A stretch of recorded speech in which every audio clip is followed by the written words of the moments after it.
So Indian Accounting Standard 21, effects of changes in foreign exchange rates, basically forex. So in Inter we had studied about AS 11, that is again same, the effects of changes in foreign exchange rates. So about that we have to study under Indian accounting standards. So let's see what it is about.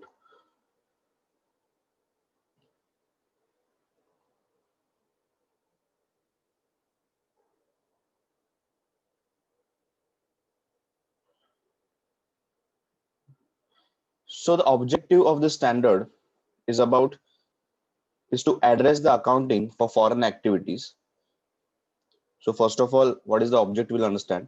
The objective of the standard is to address the accounting for foreign activities, which include transactions in foreign currencies or foreign operations. So the objective of the standard is to address the accounting for foreign activities. Now, foreign activities is what? Either transactions in foreign currency. So either you are exporting or importing, or foreign operations, that you have a operation abroad, or a foreign company has an operation in India. So foreign operation is basically a parent having a operation. Operation can be a subsidiary, a joint venture, project, or just a branch office abroad. Same way, a foreign company having a branch office or joint venture or a subsidiary in India, that is a foreign operation. Now, so the objective of the standard. So this is a very a basic standard, very easy standard to understand. Inter मध्ये आपण जे करायचो, inter मध्ये actually ह्याच्यामध्ये आपण standard was about की asset आपण buy करतोय वगैरे, we are importing a asset in foreign currency. मग फॉरेन एक्सचेंज फ्लक्च्युएट होतात. म्हणजे basically when you bought the asset तेव्हा exchange rate was maybe ₹75 per dollar. नंतर पेमेंट करायच्या वेळी ₹80 पर डॉलर झालं. सो जो फॉरेन एक्सचेंज लॉस झाला तो तुम्ही कॅपिटलाइज आयदर करता किंवा तुम्ही एक्सपेन्स करता. Ishan is joining.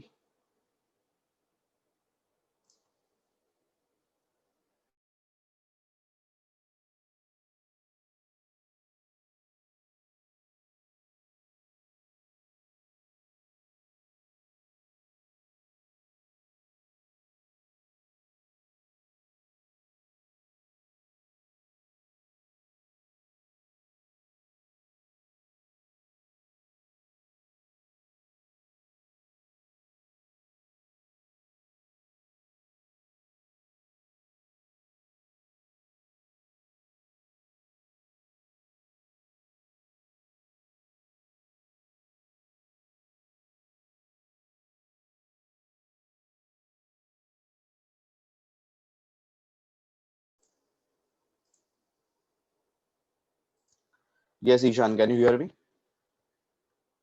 Yes, sir. Okay. So we have started a new standard, that is Ind AS 21, the effects of changes in foreign exchange rates. Yesterday we finished EPS wala standard. In that we have 4 sums left, I guess. So which are very small. So we'll be doing that later. So I have started a new standard today. Very important standard, effects of changes in foreign exchange rate. Similar standard we had in Inter, AS 11. The name was also same, just the numbering is different. But in that, जेव्हा आपण इंटरला आपण जेव्हा अभ्यास करत होतो AS 11चा, त्याच्यामध्ये it was more about आपण asset बाहेरून बाय केलं, इम्पोर्ट केलं, तेव्हा एक्सचेंज रेट वेगळा होता. आणि नंतर जेव्हा पेमेंट करायची वेळ आली तेव्हा एक्सचेंज रेट वेगळा होता. मग आपण ते कॅपिटलाइज करायचो किंवा आपण एक्सपेन्स करून दाखवायचो की as a foreign exchange loss. So आपल्याकडे 2 ऑप्शन असायचे, आयदर कॅपिटलाइज करा किंवा तुम्ही फॉरेन एक्सचेंज लॉस म्हणून दाखवा.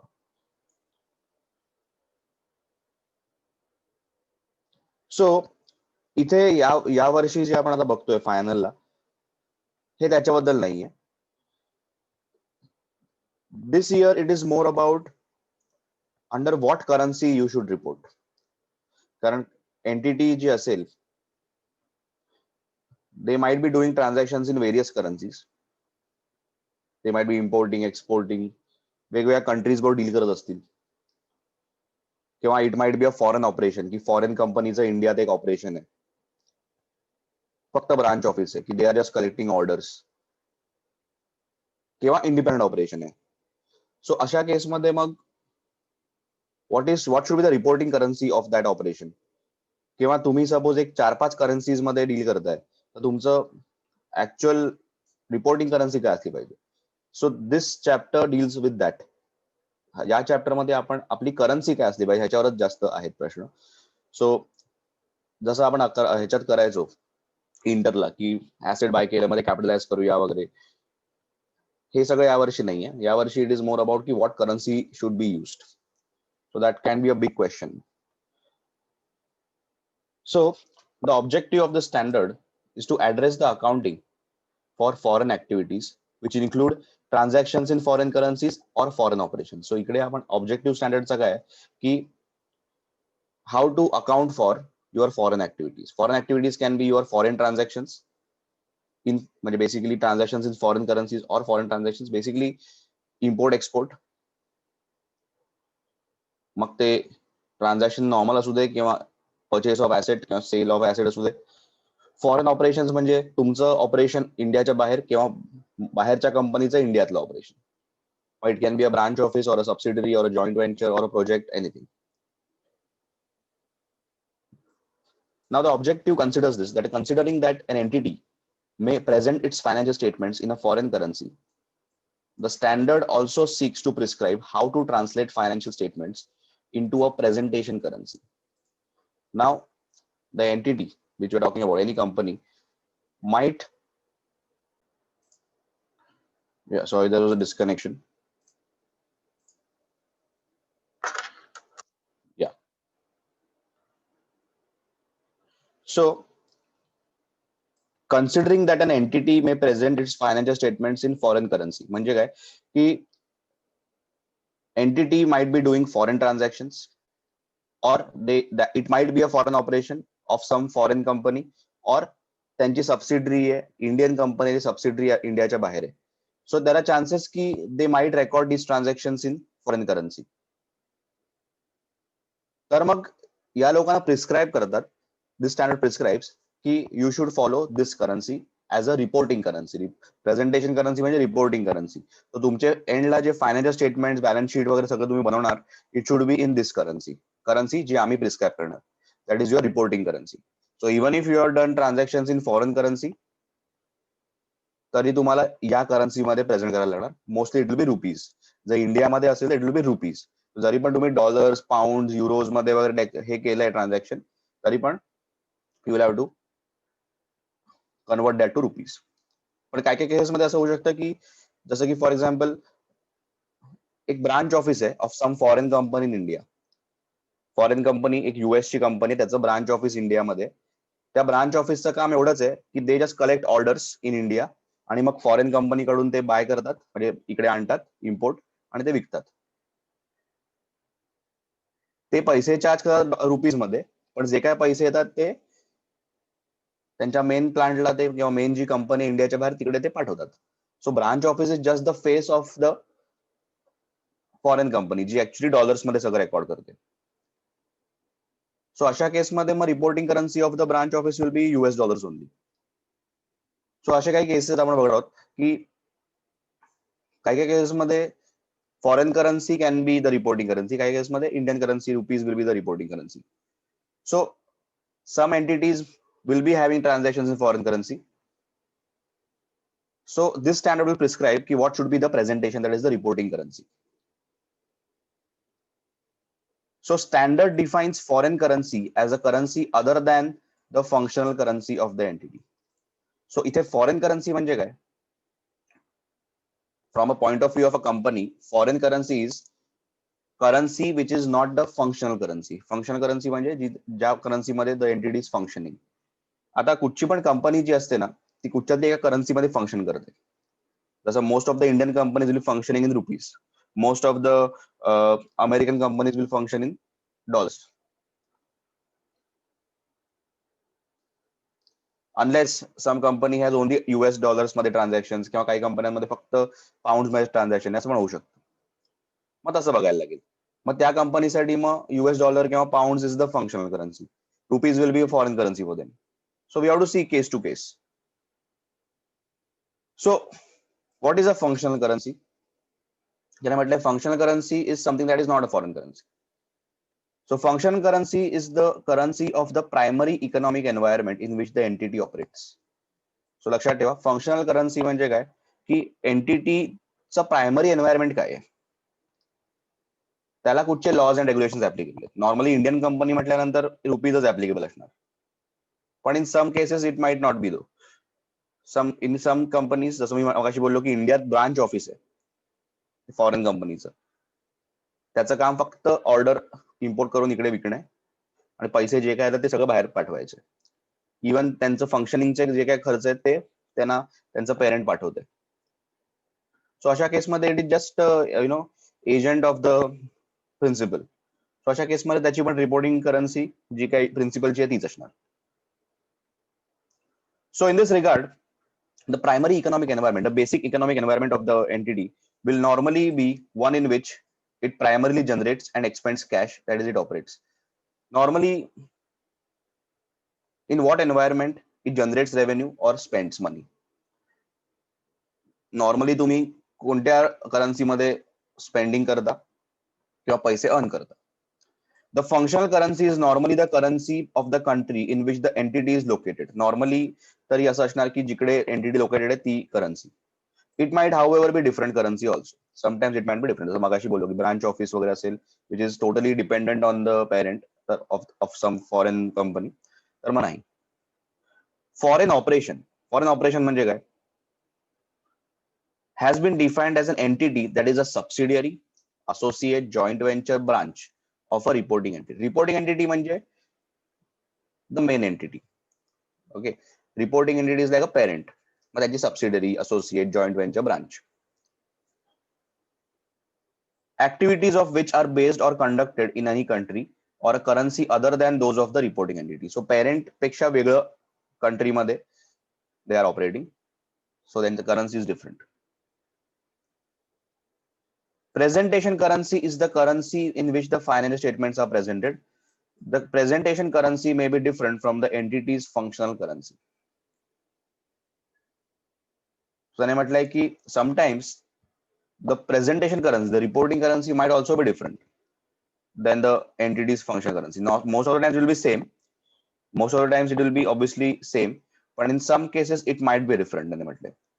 The presentation currency is the currency in which the financial statements are presented. The presentation currency may be different from the entity's functional currency. आता जे branch ऑफिसचं example दिलं त्या केसमध्ये होणार की जरी पण त्यांचं ट्रान्झॅक्शन रुपीज मध्ये होत आहेत, ते ऑर्डर्स ज्या घेत आहेत एक्झिक्यूट केल्यानंतर they are getting money in rupees, but all those rupees they are then sending to their parent which is in US. So जरी पण त्यांचं डीलिंग रुपीज मध्ये होते, पण basically what they are doing, they are just importing, order घेतात, import करतात US मधून त्यांच्या पॅरेंट कडून, आणि जे काय पैसे आले ते परत तिकडे बाहेर पाठवतात. सो अशा केसमध्ये जरी पण त्यांचं फंक्शनल करन्सी रुपीज आहे, but their presentation currency should be dollars only, because त्यांचं मेन ऑपरेशन डॉलर्स मध्येच होतंय सगळं. जस्ट नावाला ते रुपीज मध्ये हे करतात बिकॉज इंडियामध्ये आहे, पण basically everything, the pricing and everything is in dollars only.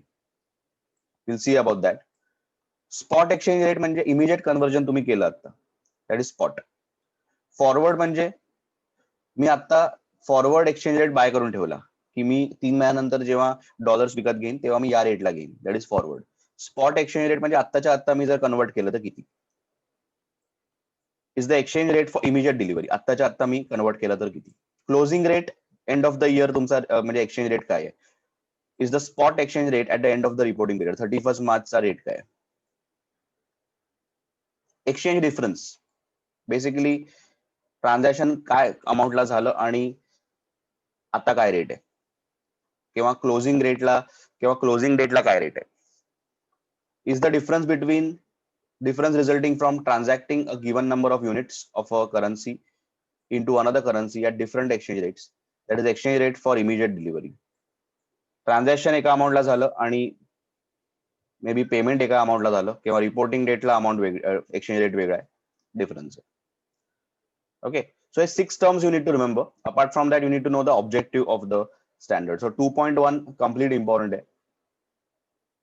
याच्यामध्ये त्याने चार्ट बनवलाय की types of currency, foreign currency, a currency other than the functional currency of the entity. मग फंक्शनल करन्सी काय आहे? The currency of the primary economic environment in which the entity operates. जिकडे operate करते तिकडची currency. Primary तुमचं economic environment काय आहे?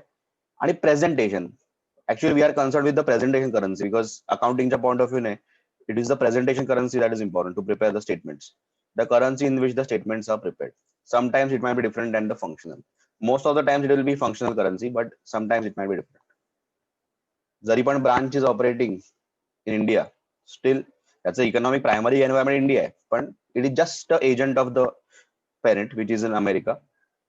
तर मग presentation currency can be dollars. Okay, so 2.1 you have to do, you have to write in your book. EPS साठी you can leave like 3-4 pages, कारण एक 4 सम बाकी आहेत, ते छोटे छोटे सम्स आहेत. ऍट द सेम टाइम मागच्या एक्सरसाइज मधले पण काही सम्स असतील, सो एक 3-4 pages on the safer side you can leave, किंवा 5 पेजेस सोडून द्या. बघा तुम्ही किती सम्स आहेत त्याप्रमाणे. 4 सम्स साठी तरी 2 पेज लागतील जे राहिले आहेत त्याला, पण एक्सरसाइज मध्ये मला वाटतं अजून 1-2 पेज तर लागतीलच. ओके, सो दिस चॅप्टर तुम्हाला कळलं असेल, आयडिया पण आली असेल, is more about functional currency, presentation currency आणि फॉरेन करन्सी. ह्याच्यावरच हा चॅप्टर अख्खा आहे. आता 2.3 फंक्शनल करन्सी, ह्याच्याबद्दल आपण आता बघूया. What is the functional currency? An entity measures its assets, liabilities, equity, income, expenses in its functional currency. So normally entity will measure everything in the functional currency. Functional currency मध्ये बघितलं की the currency of its immediate reporting environment, म्हणजे जिकडे ती company आहे. All transactions in currencies other than functional currency are foreign currency transactions. हे बघितलं की जे functional currency मध्ये नाहीये ते foreign currency मध्ये. Ind AS 21 requires each entity to determine its functional currency. So every entity should determine what is your functional currency. आता हे डिटरमाइन करण्यासाठी काही फॅक्टर्स आपल्याला बघायला लागतात, जसं की काही प्रायमरी इंडिकेटर्स आहेत, काही सेकंडरी इंडिकेटर्स आहेत. त्याच्याने तुम्हाला समजतं की okay this is our currency. So this chapter is mostly about this. In determining its functional currency, an entity emphasizes the currency that determines the pricing of the transactions that it undertakes. ही फार important line आहे. Functional currency determine करताना एवढंच बघायचं की normally तुम्ही transaction price करताना काय currency पकडता. तुम्हाला जर सेल करायचं आहे तर तुम्ही त्या सेलचं प्राइसिंग जेव्हा करता तेव्हा रुपीज मध्ये ठरवता, म्हणजे तुम्ही रुपीज मध्ये त्याचा सेल प्राइस ठरवता का डॉलर्स मध्ये ठरवता का पाउंड्स मध्ये ठरवता. rather than focusing on the currency in which those transactions are denominated. So तुम्ही transaction end of the day US dollars मध्ये रेकॉर्ड म्हणजे केल्या असतील, म्हणजे तुम्ही ट्रान्झॅक्शन एक्सपोर्टच्या केल्या असतील किंवा इम्पोर्टच्या केल्या असतील, पण तुम्ही त्याचं प्राइसिंग काढताना तुम्ही रुपीज मध्ये मोजलेलं, म्हणजे तुम्ही बेसिकली तुमचं कॉस्टिंग वगैरे सगळं रुपीज मध्ये झालंय.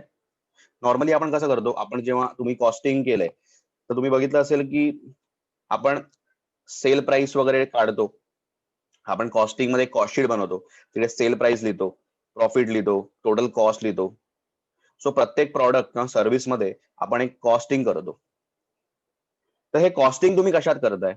रुपीज मध्ये करताय. नॉर्मली तुम्ही रुपीज मध्येच करा जर तुम्ही इंडियन कंपनी आहे, तर तुमची सगळी कॉस्ट तर रुपीज मध्ये असेल. तो बेसिकली प्राइसिंग डिटरमाइन करताना तुम्ही रुपीज मध्ये करताय आणि मग तुम्ही ते कन्वर्ट करून विकताय मे बी. सो ट्रान्झॅक्शन तुम्ही डॉलर्स मध्ये करत असाल किंवा पाऊंड मध्ये करत असाल, पण त्याचं कॉस्टिंग आणि प्राइसिंग तुम्ही रुपीज मध्येच विचार करताय ना. Then your functional currency is rupees. अरे जरी पण तुम्ही एक्सपोर्ट करताय, तुम्ही सगळं costing of the product and manufacturing cost तुमची रुपीज मध्येच आहे. फक्त ट्रान्झॅक्शन तुम्ही विकताना कन्वर्ट करून विकताय. त्या दिवशीचा रेट आहे किंवा जो काय रेट आहे त्या दिवशी त्याप्रमाणे किंवा फ्युचर रेट जो काय असेल. So in determining its functional currency, an entity emphasizes the currency that determines the pricing of the transaction that it undertakes. Mostly तुम्ही costing कशात करताय rather than focusing on the currency in which the transactions are denominated. मग ते transaction कशात येऊ दे, कुठच्या currency मध्ये होते, पण तुम्ही कॉस्टिंग आणि प्राइसिंग कशात ठरवलं. The following are the factors that may be considered in determining an appropriate functional currency. So ह्या factors आहेत, हे primary factors आहेत which will tell you की okay, this is the functional currency. A, the currency that mainly influences sale prices for its goods and services. So तुम्ही costing, तुमची cost आहे for a product or a service, तुम्ही कशात मोजताय. So that influences the sale price. Not की तुम्ही transaction कुठल्या currency मध्ये केला ते नाही. तुम्ही कॉस्टिंग जेव्हा करता तेव्हा कुठच्या ह्याच्यात करता, तुमचे कॉस्ट कशात आहे, म्हणजे एक प्रॉडक्ट बनवायला किंवा सर्व्हिस प्रोव्हाइड करायला तुमचा कॉस्ट कशात येते, मोस्टली रुपीज मध्ये येते. विकताना तुम्ही मग बिल करा डॉलर्स मध्ये किंवा काही पण करा, पण तुमचं मेन कॉस्टिंग कशात झालंय, रुपीज मध्ये. तर मग तुमची फंक्शनल करन्सी रुपीज आहे. This will often be the currency in which the sale prices are denominated and settled. Most of the times ज्या करन्सी मध्ये आपण ट्रान्झॅक्शन करतो तेच असणार, म्हणजे जर रुपीज मध्ये करतोय तर रुपीज मध्ये असणार.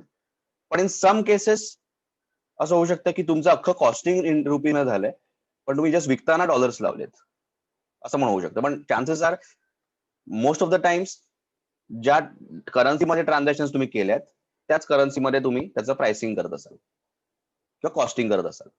प्राइसिंग म्हणजे इथे costing actually, not actually the final the currency in which the transaction is done. Okay, so कधी कधी सेल प्राइस म्हणजे असं वाटतं की कॉन्ट्रॅक्ट प्राइस. नो, इथे the costing of that product और service and of the country whose competitive forces and regulations mainly determine the sales prices of its goods and services. त्याने म्हटलंय the currency of the country whose competitive forces and regulations mainly determine the sales prices of its goods and services. Basically, currency of that country ज्याचा law आणि regulation तुम्हाला applicable आहे, किंवा currency of that country ज्याचं demand आणि supply कंडिशन्सच्या बेसवर तुम्ही selling price ठरवताय. मग ती selling price final contract price dollar मध्ये असू दे किंवा पाऊंड मध्ये असू दे किंवा रुपीज मध्ये असू दे, कोणत्या कंट्रीचं लॉ रेग्युलेशन तुम्हाला अफेक्ट करतंय in determining the prices, that is the thing. So तुम्ही मध्ये एक्सपोर्ट पण करत असाल, पण तुम्ही कोणत्या कंट्रीचे लॉ रेग्युलेशन बघून तुम्ही एक्सपोर्ट करताय, इंडियन ऑब्विसली. मोस्टली तुम्ही इंडियात आहात तर इंडियाचेच तुमचे sales regulation, laws regulation, demand supply conditions तुम्ही बघणार. The currency that mainly influences labour, material, other cost of providing goods and services. हे कॉस्टिंगचा पार्ट झाला की currency that influences your cost, labour, material, other cost. This will often be the currency in which those cost are denominated and settled. Mostly याच cost मध्ये तुम्ही, याच currency मध्ये तुम्ही यांना पे पण कराल. लेबरला तुम्ही जनरली त्याच करन्सी मध्ये पे कराल. अदर फॅक्टर्स, आता जर प्रायमरी फॅक्टर्स तुम्हाला क्लिअर नसतील, जर प्रायमरी इंडिकेटर्स तुम्हाला दिसत नसतील, तर मग you can look at the secondary indicators. त्याने म्हटलं other factors that may provide supporting evidence to determine an entity's functional currency are secondary indicators. आता असे कुठले आहेत? The currency in which the funds from financing activities, debt and equity are generated. Normally तुम्ही capital कसा raise करता, कुठच्या करन्सीमध्ये raise करता? Normally जर एक इंडियन कंपनी आहे तर त्याचा primary funding will be from India only. Foreign funding पण घेऊ शकतात, पण मोस्टली तरी ते इंडियातच त्यांचं major capital will be funded from India. The currency in which receipts from operating activities are usually retained. Normally तुम्ही कोणत्या करन्सीमध्ये तुमचं इन्कम फ्रॉम ऑपरेटिंग ऍक्टिव्हिटीज ठेवता? नॉर्मली तुमचं इन्कम कुठच्या करन्सीमध्ये जनरेट होत आहे, तुम्ही कुठच्या करन्सीमध्ये फंड रेज करताय. So this can be a secondary indicator जर तुमचं फर्स्ट इंडिकेटर नसतील तर. आता if an entity is a foreign operation, म्हणजे subsidiary, joint venture, branch, associate असं जर असेल. असोसिएट म्हणजे काय? Where the holding company holds 20% or more of the capital. Branch काय म्हणतोय, सबसिडरी म्हणजे 51% or more. Branch is just a office, it can be just a sales office also, or it can be independent branch. Independent branch म्हणजे काय की they are independent to raise their funds in that country. Also, they are independent to you can say incur their own expenses on their own income. So they are not dependent on the parent basically for their sustaining. पण जर सगळे तुमचे पैसे तुम्हाला जे काय तुमचं सर्वायवलचे खर्च आहेत, जे काय तुमचे ऑपरेटिंग एक्सपेन्स सगळं पेरेंट तुम्हाला देते, प्लस तुम्ही जे काय पैसे कमवताय ते सगळे तुम्ही पेरेंटला देताय, किंवा तुम्ही लोन पण पेरेंट कडनंच घेताय, सगळं तुमचं पेरेंटवरच आहे, देन मग you are a non dependent branch. It is like a integral foreign operation. तर सगळं तुम्ही बेसिकली तुम्ही पेरेंटच आहात, जस्ट इकडे ऑफिस उघडले. तर मग अशा केसमध्ये तुमची reporting currency will be that of the parent only, पण तुम्हाला काही इंडिपेंडन्स असं नाहीये. So if an entity is a foreign operation, additional factors are set out in this standard, which should be considered in to determine whether its functional currency is the same as that of the reporting entity. Reporting entity म्हणजे त्यांचा parent, of which its subsidiary, of which it is a subsidiary, branch, associate or joint venture. So foreign operation आहे का बघायचं पहिलं तर. So आपण ज्या entity बद्दल बोलतोय, is it a foreign operation, तर मग बघायचं की is its functional currency same or different from the parent company of that operation. आता ह्याच्यामध्ये दोन गोष्टी होऊ शकतात. ए, वेदर द ऍक्टिव्हिटी, ह्याच्यातच दोन गोष्टी होऊ शकतात, ह्याच्यातच ए मध्येच दोन गोष्टी दिल्यात की whether the activities of foreign operations are carried out as an extension of that reporting entity. Is it just an extension? ह्याचं एक्झाम्पल खाली दिलंय. For example of the former is when the foreign operation only sells goods imported from the reporting entity and remits the proceeds to it. याचं काम basically बाहेरून फक्त goods import करणे parent कडनं, आणि त्याचे प्रोसीड जे काय येतील ते परत पाठवून द्यायचे पेरेंटला. सो बेसिक स्वतःकडे काहीच नाहीये.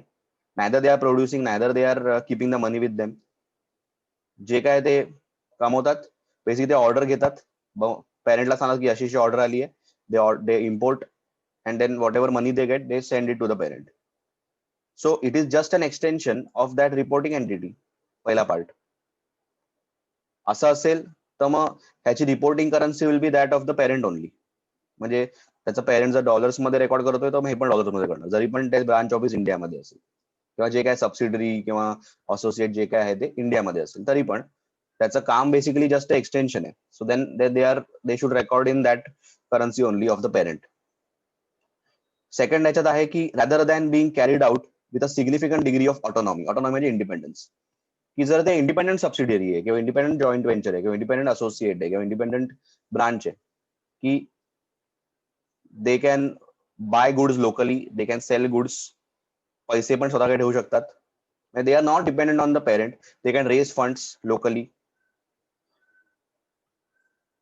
An example of the latter, that is this part, is when the foreign operations accumulates cash and other monetary items. Monetary item म्हणजे काय? कॅश, बँक, त्याच्यानंतर डेटर, स्टॉक, हे सगळे monetary, basically current assets. Incurs expenses, generates income, arranges borrowing, all substantially in the local currency.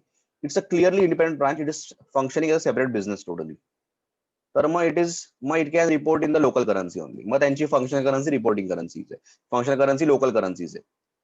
पण जर it is totally dependent on the parent, सगळं जे काय पैसे राहतात ते सगळे पाठवतात परत परत त्यांचं जे मेन काय फंडिंग वगैरे आहे ते पण बाहेरूनच येते. सो अशा केसमध्ये the functional currency will be that of the holding company, जरी पण it is operating in India.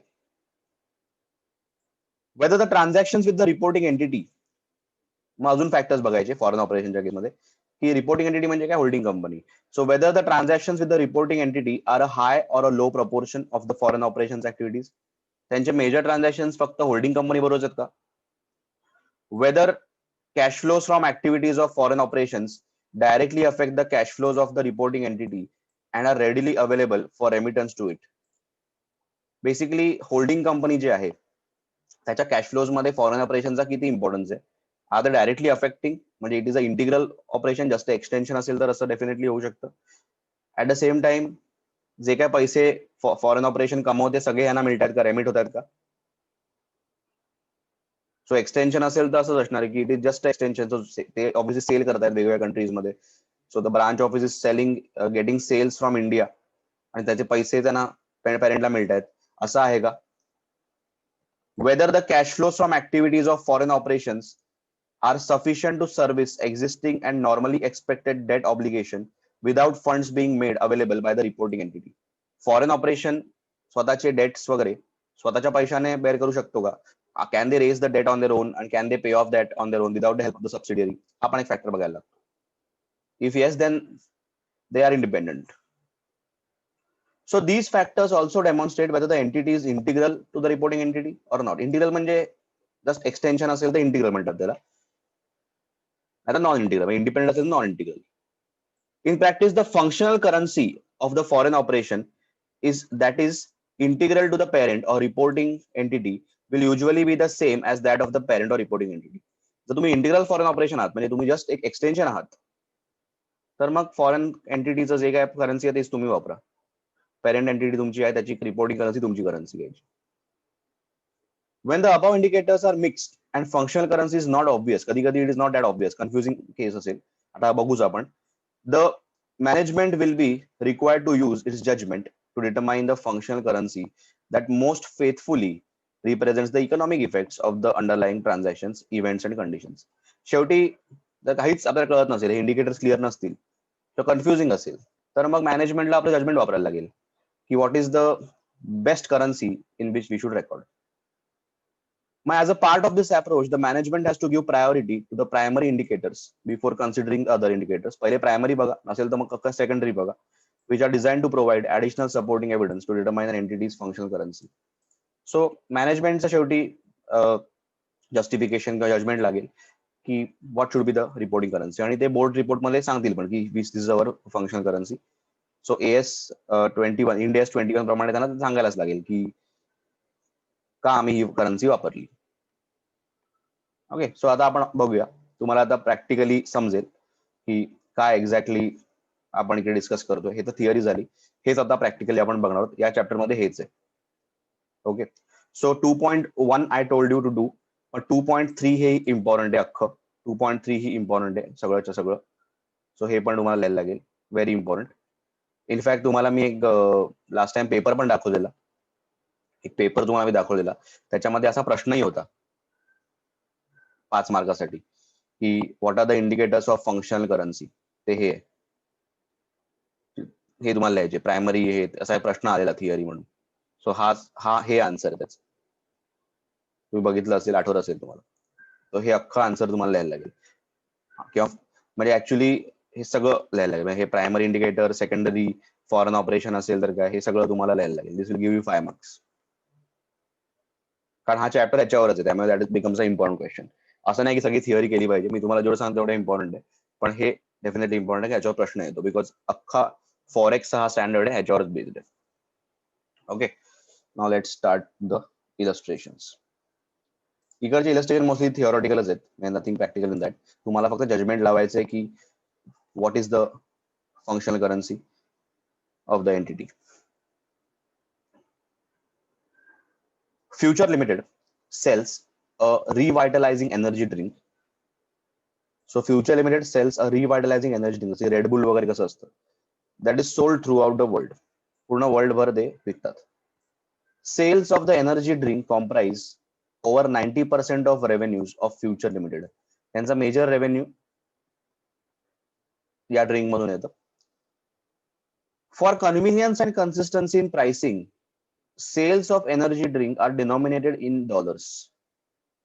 काय म्हटलंय बघा, for convenience and consistency in pricing, sales of the energy drink are denominated in dollars. लक्षात ठेवा, they are denominated in dollars, just denominated. ह्याचा असा अर्थ नाही की प्राइसिंग करताना ते डॉलर्स कन्सिडर करतात. अख्खं कॉस्टिंग त्यांचं इंडियन रुपीज मध्ये होऊ शकतं, फक्त प्राइस लिस्ट बनवताना ते डॉलर्स मध्ये डिनॉमिनेट करतात. All financing activities of Future Limited are in its local currency. Local currency pound पकडा, एल डॉलर झाले, सो लेट्स आपण pound पकडूया. Although the company holds some USD as cash reserves, त्यांच्याकडे US चे पण dollar म्हणजे reserve आहेत, म्हणजे त्यांच्याकडे डॉलर्सचे पण रिझर्व्ह आहेत, पण त्यांचे सगळे फायनान्सिंग ऍक्टिव्हिटीज त्यांच्या लोकल करन्सीमध्ये होते, दॅट इज पाऊंड्स किंवा रुपीज, कुठचेही पकडा. Almost all the cost incurred by future limited are denominated in pounds और रुपीज, जे काय पकडायचं पकड, local currency. What is the functional currency of future limited? लक्षात ठेवा, सगळ्यात इम्पॉर्टंट लाईन ही आहे की almost all the cost incurred by future are denominated in pounds. म्हणजे काय, नुसतं सेल्सला तुमचे सेलिंग प्राइसेस वगैरे तुम्ही all over the world export करताय, त्याच्यामुळे तुम्ही ते डॉलर्स मध्ये प्राइसिंग ठेवलंय जस्ट फॉर युअर अंडरस्टँडिंग की हा या प्राइसला आपण डॉलर्स मध्ये विकतो, dollar is very strong currency. पण तुमचं अख्खं कॉस्टिंग तर तुमच्या लोकल करन्सीमध्ये होत आहे, तर मग तुमची functional currency is the local currency.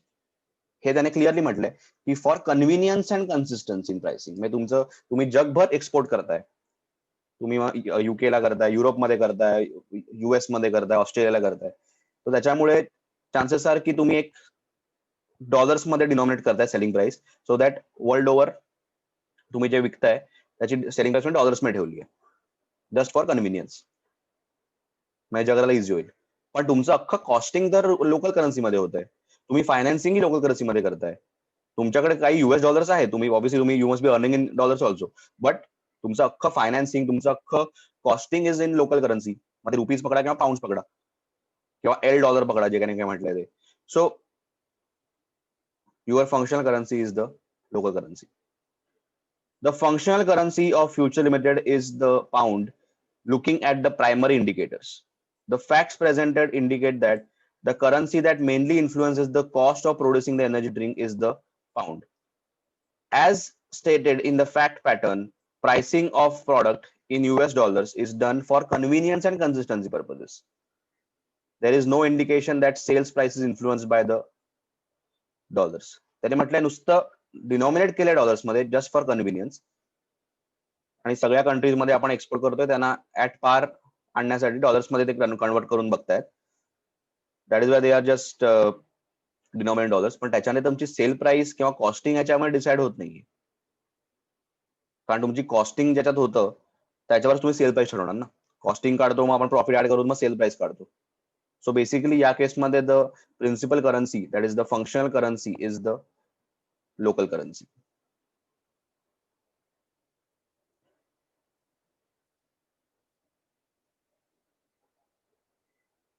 त्याच्यानंतर नेक्स्ट जे आहे स्मॉल इंडिया प्रायव्हेट लिमिटेड, त्याला आपण स्मॉल म्हणूया, a subsidiary of Big Inc. Big Inc mostly US मध्ये असेल. Takes orders from Indian customers for Big Inc's merchandise, that is goods, and then bills and collects for the sale of the merchandise in rupees. Small India private limited ही subsidiary आहे Big इंकची. Small इंडियात आहे, clearly म्हटलंय Small India म्हणजे इंडियात असणार. It is a subsidiary of Big Inc, जी अमेरिकेत असेल. स्मॉलचं काम आहे to take orders from Indian customers, जे इंडियात आहेत, for the Big Inc's merchandise. बिगचे गुड्स साठी ते ऑर्डर घेतात, आणि मग बिलिंग आणि collection of sale proceeds is done in rupees. सगळं रुपीज मध्ये होतं, बिलिंग आणि collection of money also in rupees. Small also has a local warehouse in India. त्यांचं वेअरहाऊस आहे इंडियामध्ये, to facilitate timely delivery and ensures that it remits to its parent all cash flows that it generates, as the operations of small are primarily financed by big ink. जे काय पैसे ते कमवतात ते पाठवतात बिगला, अमेरिकेत, इंडियाच्या बाहेर पाठवतात अमेरिकेत. त्यांचा वेअरहाऊस आहे इंडियामध्ये, त्याच्यामध्ये ते जे काही गुड्स बिग पाठवेल ते स्टोर करतात आणि then they send to the customers. Big Inc is based out of US and has its functional currency as dollars. What is small's functional currency? This is a clear case of integral operation, integral foreign operation. आपण आताच बघितलं की दिस केस of extension. बीचं just extension आहे, बिगचं just extension आहे small. त्याचं काम एवढंच आहे की ऑर्डर कलेक्ट करणं, ऑर्डर आणणं, मग big will send the goods to India, small will collect the money in rupees and transfer to big. त्यांचं वेअरहाऊस आहे इकडे, त्यांचं ऑफिसही असेल, पण the operations they are doing are just the extension of big. So you are not anything that is independent or something. जरी पण तुम्ही rupees मध्ये डिलिंग करताय पण एंड ऑफ द डे तुम्ही ते बाहेरच पाठवताय. सो अशा केसमध्ये तुमची functional currency is the functional currency of your parent, that is dollars. So अशा वेळी small India Private Limited will be having a functional currency of dollars. Let's see how that works. Small, although based in India, with its cash flow generated in India, is essentially a pass-through company established by its parents. त्याला pass-through company म्हणतात. Basically extension. So जे काय goods आणि पैसे आहेत ह्याच्या through pass होतात बाईक याने. सो ऍक्च्युअल ट्रान्झॅक्शन बिग आणि कस्टमर्स मध्येच होते. Small is totally reliant on Big Inc for financing and a goods to be sold. Even फायनान्सिंगचा याने मला वाटतं पॉईंट दिलेला कुठेतरी की हा operations of Small are primary finance by Big. सगळं फायनान्सिंग पण त्यांना बिग कडूनच येते. So Small is totally reliant on Big for financing and a goods to be sold. जे गुड्स आहेत ते पण ते बिग कडनंच येतात त्यांना त्यांच्याकडे. Despite the fact the goods are sold in India and in rupees. Therefore, small is not a self-contained entity in India, rather an entity that is dependent on its parent. Integral operation, it's an extension of the parent. Due to this dependence of small on its parent company, it can be said that the primary economic environment for small is that of US, and thus its functional currency should be US dollars. Hence, all the transactions of small which are denominated in any currency other than US dollars should be recorded in US dollars at the spot rate my transaction rate, and any changes in exchange rate would result in any exchange gain or loss to be taken to the P&L account. So transaction record करा at the transaction date आणि त्याच्यानंतर may be transaction ज्या दिवशी झाली त्या दिवशी record करा converting it to the exchange rate that day. आणि नंतर पेमेंट किंवा रिसीट जेव्हा होते तेव्हा एक्सचेंज रेट वेगळा असेल तर प्रॉफिट लॉस जो काय झाला एक्सचेंजमुळे चेंज इन एक्सचेंज रेटमुळे तो प्रॉफिट अँड लॉस मध्ये रेकॉर्ड करा. सो नॉर्मली जर it's a credit sale they are doing. So credit sale करताना सपोज डॉलरचा रेट 80 असेल आणि जेव्हा ऍक्च्युअल पेमेंट आली तेव्हा 85 रुपीज पर डॉलरच्या रेटने पैसे आले तर 5 रुपये पर डॉलर तुमचं गेन झालाय तो रेकॉर्ड करा पीएनएल मध्ये. पण इनिशियल ट्रान्झॅक्शन तुम्ही 80 रुपीज पर डॉलर प्रमाणे रेकॉर्ड करा.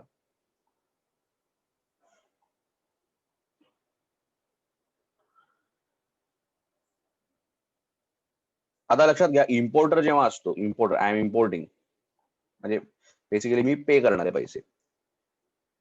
तर तेव्हा कसं असतं की आता exchange rate suppose 80 rupees per dollar चाललाय. ओके. आता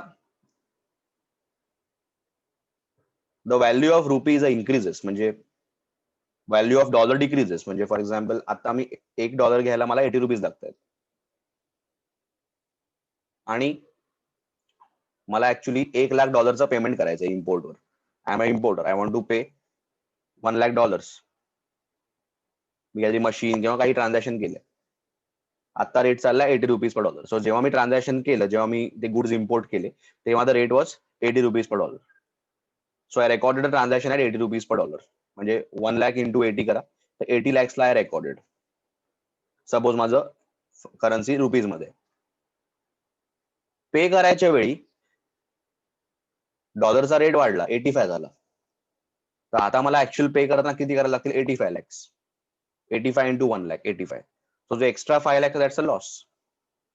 सो इम्पोर्टरच्या केसमध्ये पेमेंट करायची असते. सो तेव्हा जर डॉलरचा रेट वाढला तर तुमचा लॉस होतो. सेम वे सपोज मी एक्सपोर्टर आहे मला पैसे येणार आहेत. जेव्हा ट्रान्झॅक्शन झाली तेव्हा 80 रुपीज पर डॉलर होतं आणि $1,00,000 मला येणं आहे तर मी रेकॉर्ड केलं 80 lakhs 80 इंटू 1,00,000. पण जेव्हा त्याने पेमेंट केलं तेव्हा एक्सचेंज रेट 85 झालाय per dollar. So I will get $1,00,000. मी जेव्हा कन्वर्ट करेन मला 85 lakhs मिळतील. सो 5 लाखचा गेन झाला. सो एक्सपोर्टर जेव्हा मी असीन तेव्हा माझा एक्सचेंज रेट वाढला म्हणजे डॉलरचा रेट वाढला आणि मला पैसे येणं आहे तर I will get more money. जर मी इम्पोर्टर आहे मला पे करायचंय डॉलर्स मध्ये आणि डॉलरचा रेट वाढला तर माझा लॉस होतो. सेम वे की जर मी इम्पोर्टर आहे मला पे करायचंय आणि डॉलरचा रेट पडला 80चा 75 झाला तर माझा गेन होतो. आधी मला मी 80 लॅक्सची लायबिलिटी रेकॉर्ड केली आहे, आता मला 75 लॅक्स पे करायचे, तो 5 लॅक्सचा माझा गेन झाला.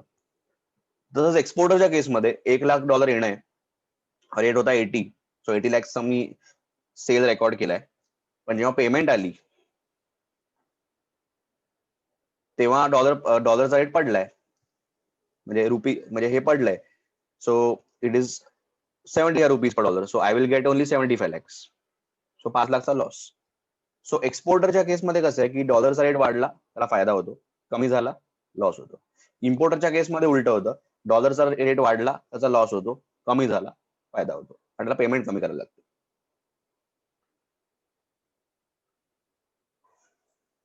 A is an Oman-based company having foreign operation. B in India. परत फॉरेन ऑपरेशनची केस आहे की ए ओमान मध्ये, त्याचा फॉरेन ऑपरेशन बी इंडियात आहे. मग ते ब्रांच असू दे, सबसिडरी असू दे, असोसिएट का जॉईंट व्हेंचर असू दे. द फॉरेन ऑपरेशन वॉज, आता नीट ऑब्झर्व करा, एक एक पॉईंट इम्पॉर्टंट आहे. The foreign operation was primarily set up to execute a construction project in India. Foreign ऑपरेशनचं काम होतं कन्स्ट्रक्शन प्रोजेक्ट इंडियामध्ये एक्झिक्यूट करायचं. The functional currency of A is OMR. जी त्यांची पेरेंट कंपनी आहे त्याची OMR आहे, ओमानची जी काय करन्सी असेल ती. 78% of entity B's finances have been raised in US dollars by way of contribution from A. Entity B चं फायनान्सिंग डॉलर्स मध्ये होत आहे आणि ते पण त्यांना entity A is giving them the money dollars मध्ये. B's bank accounts are maintained in dollars as well as rupees. त्यांचे अकाउंट्स डॉलर्स मध्ये पण आहेत. They have foreign currency account also in India, plus they have rupee account also. Cash flow generated by B are transferred to A on a monthly basis in US dollars in respect of repayment of finance received from A. So जो काय त्यांना financing मिळालंय 70%, त्याचं payment, त्याचं repayment ते dollars मध्येच करतात. Revenues of B are in dollars. Its competitors are globally based. So हे लक्षात घ्या की ओमान ही कंपनी, ओमानची जी कंपनी आहे त्याची ऑपरेशन बी इंडियामध्ये आहे. त्यांचे कॉम्पिटिटर्स पण फॉरेन कंपनीचे ब्रांचेस आहेत किंवा ऑपरेशन्स आहेत. म्हणजे फॉर एक्झाम्पल जसं नेस्लेने इंडियात उघडलेलं आहे, पण त्यांचं सबसिडरी आहे आणि ऍट द सेम टाइम त्यांचं इंडिपेंडेंट सबसिडरी आहे. It's listed also in India, so ते क्लिअरली इंडिपेंडेंट आहे. तसंच हिंदुस्थान युनिलिव्हरची पण इंडियात, म्हणजे युनिलिव्हरची पण इंडियात सबसिडरी हिंदुस्थान युनिलिव्हर और Unilever India. So they have competitors ना. Nestle has a competitor which is also globally based. हे असं म्हणतात की बी इंडियात आहे, त्याला दुसरे पण कॉम्पिटिटर्स आहेत जे पण दुसऱ्या कंपनीचे फॉरेन ऑपरेशन्स इंडियामध्ये आहेत. सो कॉम्पिटिटर्स त्यांचे आहेत त्या कंट्रीमध्ये, इंडियामध्ये. Tendering for construction of the project happen in dollars. प्रोजेक्टसाठी टेंडर्स पण डॉलर्स मध्ये भरले गेले. B incurs 70% of the cost in rupees and remaining 30% in dollars. Cost जे इन्कर करतात 70% रुपीज मध्ये आणि 30% डॉलर्स मध्ये. Since B is located in India and it can दोनदा झालंय, it can presume its functional currency to be rupees question mark. Sorry, can it प्रिझ्युम. So दोनदा ते can, second can काढायचं, पहिलं कॅन बरोबर आहे. Can it presume its functional currency to be rupees? This is the question. So एक second. So हा प्रश्न आहे की लेट्स अनालाइज इट. ओमान मध्ये होल्डिंग कंपनी आहे, पेरेंट कंपनी. बी इंडियात आहे, which is the foreign operation.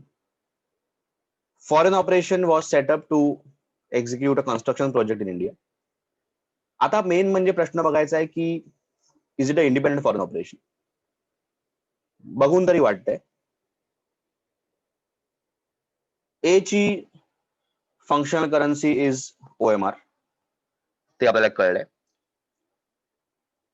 पण ए ची जरी फंक्शनल करन्सी OMR आहे ना, most of the transaction of B are done in dollars. Even A कडून त्यांना जो लोन मिळालाय 78% of their financing is in dollars. त्यांचे accounts are also maintain in dollars as well as rupees, दोन accounts असतील. B is only transferring the loan amount back to the holding company. So बाकी cash flows जे काय generate करतात दे are not sending. So clear cut remittance नाहीये, फक्त loan जो घेतलाय तो रिपे करतायत ते. सगळे बी चे रेव्हेन्यूज डॉलर्स मध्ये आहेत. It has competitors in India who are also globally based. They are tendering also in dollars. B incur 70% cost in rupees पण 30% अगेन इन डॉलर्स. एक सेकंड बॅटरी लो होते.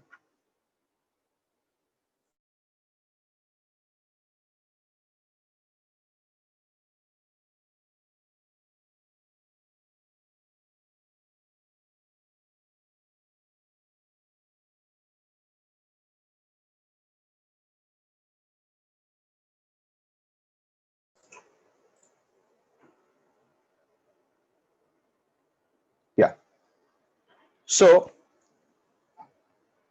रेव्हेन्यूज त्यांचे डॉलर्स मध्ये आहेत. त्याच्यानंतर कॉस्ट ही 70% रुपीज मध्ये आणि 30% डॉलर्स मध्ये. लोकेशन इंडियामध्येच आहे. सो फंक्शनल करन्सी काय पाहिजे. So this is a very beautiful सम.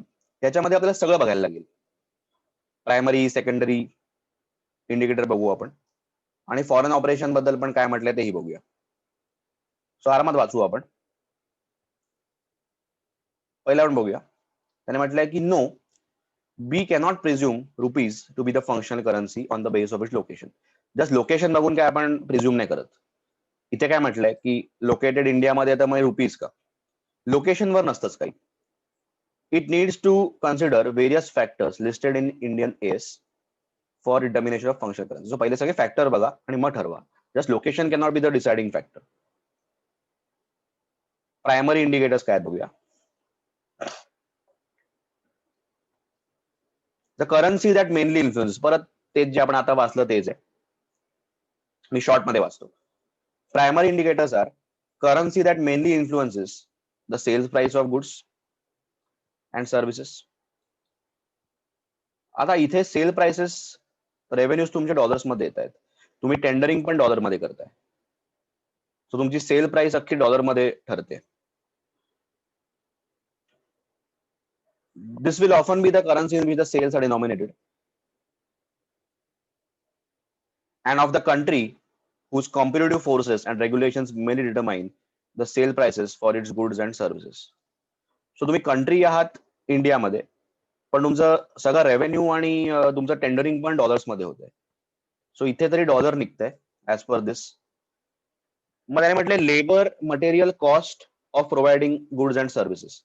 आता इथे पण 70% तुमची कॉस्ट रुपीज मध्ये 30% डॉलर्स मध्ये. सो या पॉइंट प्रमाणे डॉलर्स आहे, या पॉइंट प्रमाणे 70% रुपीज आहे, 30% डॉलर्स आहे. Currency in which the funds from financing activities are generated. तुमचं 78% फायनान्सिंग डॉलर्स मध्ये फ्रॉम युअर पेरेंट कंपनी, पण डॉलर्स मध्ये end of the day. OMR मध्ये नाहीये. Currency in which the receipts from operating activities are usually received. तुम्ही dollars मध्ये कमवताय revenue. So almost 4 ठिकाणी डॉलर झाले. इनफॅक्ट इथे पण 30% डॉलर्स झाले. If an entity is a foreign operation, additional factors तुम्ही बघा, म्हणजे वरचे बघा ऍडिशनल फॅक्टर्स बघा की whether the foreign operation is an extension of that entity rather than being carried out with significant degree of autonomy. इथे extension वाटत नाहीये, हे एक्सटेन्शन नाही वाटत आहे, कारण they are not transferring the whole revenue back, they are only transferring the loan amount back.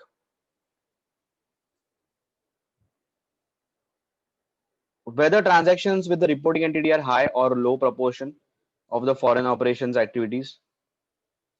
Funding घेत आहेत ते, पण बाकी कॉस्ट ते इकडेच इन्कर करतायत. Whether cash flows from activities of foreign operations directly affect the cash flows from reporting entity and are readily available for remittance to it. Remittance नाही होते, फक्त लोन अमाउंट रेमिटन्स होते. सो जे काय operations म्हणून कमवत आहेत, दे are not remitting, they are not set remit होत आहे. Whether cash flows from activities of the foreign operation are sufficient to service existing and normally accepted expected debt obligation without funds being made available by the reporting entity. त्याने म्हटलंय की whether the cash flows from activities of that operation are sufficient to service existing and normally expected debt obligation? Yes, they are, because in fact this operation is generating revenue, and out of that they are paying the loan of the foreign entity. So they are making money on their own. So त्यांचे loan obligation वगैरे in fact ते स्वतःहूनच पे करतात. त्याला पॅरेंटची गरज नाही पडत आहे. Parent has just given a loan, but in fact repayment हेच करत आहेत ऑपरेशन.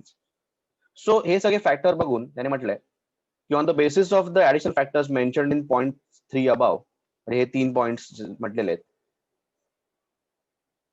हा पॉइंट त्याने म्हटलंय फॉरेन ऑपरेशन, आणि वरचे पॉइंट पण कन्सिडर करतोय आपण. So all those points, B cannot be said to have functional currency same as A. हे तर क्लियर आहे, it is not extension. Hence, the primary and secondary indicator should be used for determination of functional currency of B, giving priority to the primary indicators. So, नुसतं foreign operation बघून तर आपल्याला कळलंच की it is not integral operation. So मग primary आणि secondary indication बघू, basic तिन्ही बघू. ह्याच्याने आपल्याला कळतं की revenues and competitive forces and dollars. आता कॉम्पिटेटिव्ह फोर्सेस अँड डॉलर्स मध्ये का म्हटलंय? कारण त्याने म्हटलंय की they are also having global competitors, जे इंडियामध्ये आलेले आहेत. म्हणजे जसं Nestle has a competition from Unilever. So दोन्ही युएसच्या कंपन्या असतील. आता नेस्ले, स्वित्झर्लंड, जे पण जसं अज्युम करा की दोन्ही युएसच्या कंपन्या किंवा बाहेरच्या कंपन्या, फॉरेन कंपन्या आहेत, पण as they are global players, त्यांचं रेव्हेन्यूज आणि सगळं डॉलर्स मध्ये ठरतं. सो आणि मेन म्हणजे इंडियामध्ये ते डॉलर्स मध्येच कमवतात शेवटी. The revenues and forces are in dollars. It's significant portion of cost is incurred in rupees. Only 30% costs are incurred in dollars. 78% finance are raised in dollars. It retains the operating cash flows partially in dollars and partially in rupees. त्यांचे accounts दोन आहेत. Keeping these factors in view, dollar should be considered as the functional currency of B. You can see everywhere there is dollar, dollar, dollar. Rupees आहे पण dollars पण आहे. डॉलर्सच पकडा. Main तुमचे revenue dollars मध्ये आहेत. तुमचे ऑलमोस्ट 30% कॉस्ट डॉलर्स मध्ये आहेत. तुमचं फायनान्सिंग डॉलर मध्ये आहे. तुमचे ऑपरेशन्स पण डॉलर्स मध्ये. तुमचा इनफॅक्ट तुमचे पैसे डॉलर्स मध्ये येणार आहेत. तुम्ही टेंडरिंग डॉलर मध्ये करताय. डॉलर्स.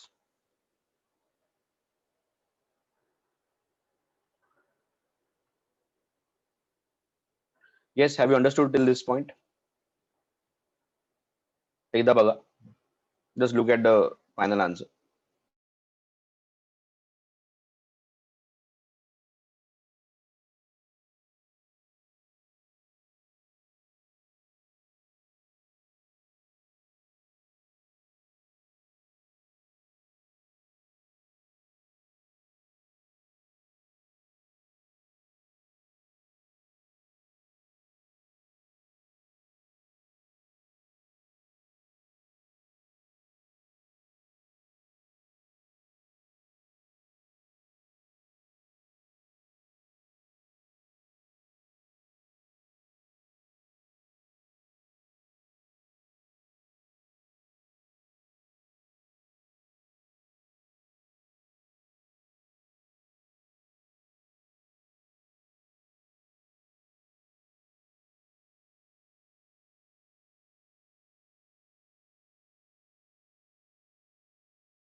ओके,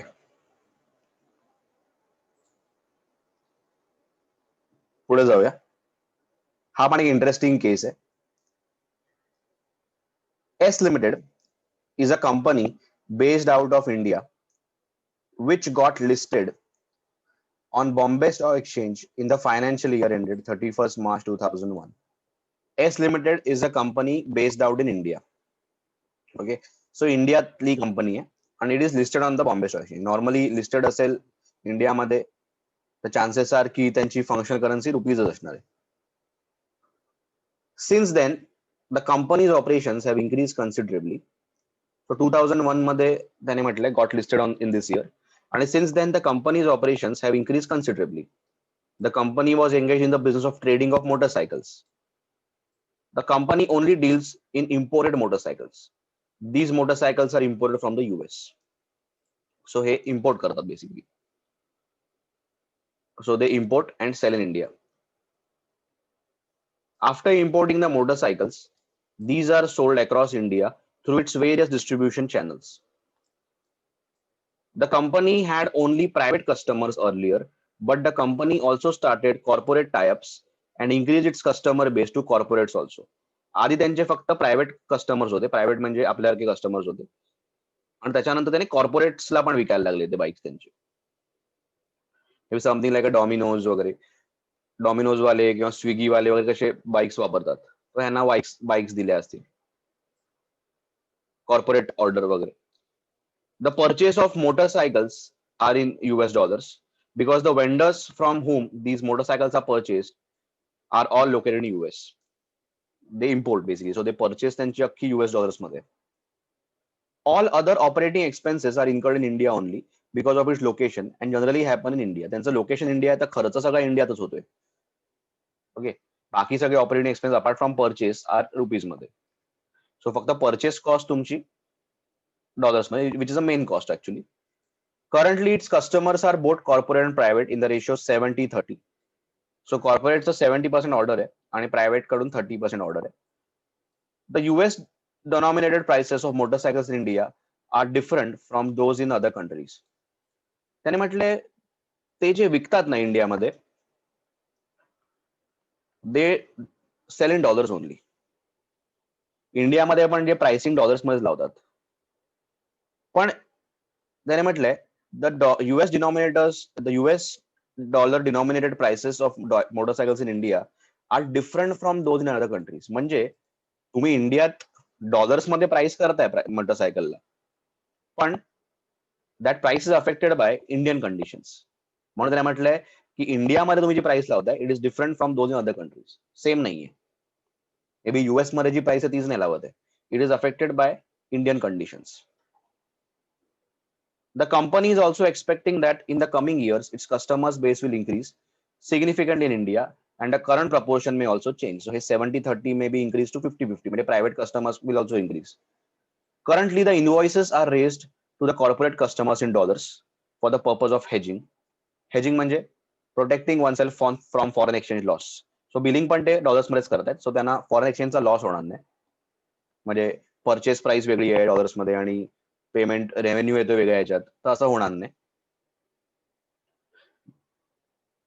कन्व्हर्जनचा इफेक्ट येणार नाही बेसिकली त्याच्यामध्ये, कारण तुम्ही परचेस पण करता डॉलर्स मध्ये आणि तुम्हाला रेव्हेन्यू पण डॉलर्स मध्येच. हे कॉर्पोरेट कस्टमर्स बरोबर पॉसिबल आहे. However private customer don't accept the same arrangement. आपल्या की लोक we won't accept, we will say आम्ही रुपीज मध्येच पे करणार, and hence invoices are raised to them in rupees. पण ते 30%च पार्ट आहे. What would be the functional currency of this company? So असा एक प्रश्न पडलाय परत. असा प्रश्न स्टेट एक्झाम मध्ये येऊ शकतो. परत आपण अनालाइज करू हळूहळू की पहिलं तर it's a listed company in Bombay stock exchange, हे आपल्याला कळलं. पण दॅट इज नॉट गॅरंटर की रिपोर्टिंग करन्सी त्यांची रुपीजच पाहिजे, असं काही नाहीये. जस्ट अ फॅक्ट की foreign currency, you are listed on the stock exchange, so तुम्हाला लॉज रेग्युलेशन्स तर इंडियाचे ऍप्लिकेबल आहेत, and because you are Indian company also. Still we cannot say की रुपीजच आहे. त्याने म्हटलंय they are an importer of motorcycles and selling in India. They import all the motorcycles from dollars, from US in dollars. After importing, they sell in India through various distribution outlets. आधी त्यांच्याकडे फक्त private customers होते, आता corporate orders पण यायला लागले त्यांच्याकडे. Purchase cost त्यांची अख्खी डॉलर्स मध्ये, आणि in fact they are selling to the corporates also in dollars. पण the prices in India for dollars are different than in other countries because it is affected by the Indian conditions. बाकी तुमचे operating expense सगळे dollar rupees मध्ये. 30% of your sell is to private people, जे rupees मध्ये हे करतात sell. So they are not paying in dollars, they are only paying in rupees. तुमचं billing corporate कस्टमरला डॉलर्स मध्ये होतं, प्रायव्हेटला रुपीज मध्ये होतं, आणि ओव्हर द पिरियड तुम्ही एक्सपेक्ट करता की प्रायव्हेट कस्टमरचा शेअरही वाढेल. सो आता रिपोर्टिंग करन्सी काय आपली, what is the functional currency? परत आपल्याला प्रायमरी सेकंडरी इंडिकेटर बघायला लागतील. प्रायमरी इंडिकेटर प्रमाणे जर बघितलं तर पहिला त्याने म्हटलंय की सेल प्राइस कशी डिटरमाइन होते. सेल प्राइस डिटरमाइन होते रुपीज मध्ये. कारण त्याने ही लाईन म्हटली आहे की the US denominated prices of motorcycles in India are different from those in other countries. So even if they are denominated in dollars, but their pricing is to be done in India. So Indian factors consider करून आपण त्याचं pricing करतोय. So costing आणि सगळं India प्रमाणे होत आहे आणि फक्त डिनॉमिनेशन US डॉलर्स मध्ये. पण त्याने म्हटलंय की इंडिया स्पेसिफिक प्राइस आहे ती, की इंडियामध्ये जी प्राइस आहे ती वेगळ्या कंट्रीज पेक्षा डिफरंट आहे. सो ती इंडिया स्पेसिफिक प्राइस झाली. So it is taking to consideration the rupee element. It's taking into consideration the Indian conditions, the immediate environment. So rupees झालं इकडे, ह्याचा आन्सर रुपीज येतो. त्याच्यानंतर अजून एक बघितलं गेलं तर त्यांचे अदर ऑपरेटिंग एक्सपेन्सेस रुपीज मध्येच आहेत, हे रुपीज मध्ये. परचेस कॉस्ट डॉलर्स मध्ये आहे डेफिनेटली, पण बाकी all other operating expenses are in rupees. So let's assume की 50% of the expense are in rupees. Their sale price is also determined in rupees, even if it is denominated in dollars. 2 rupees झालं.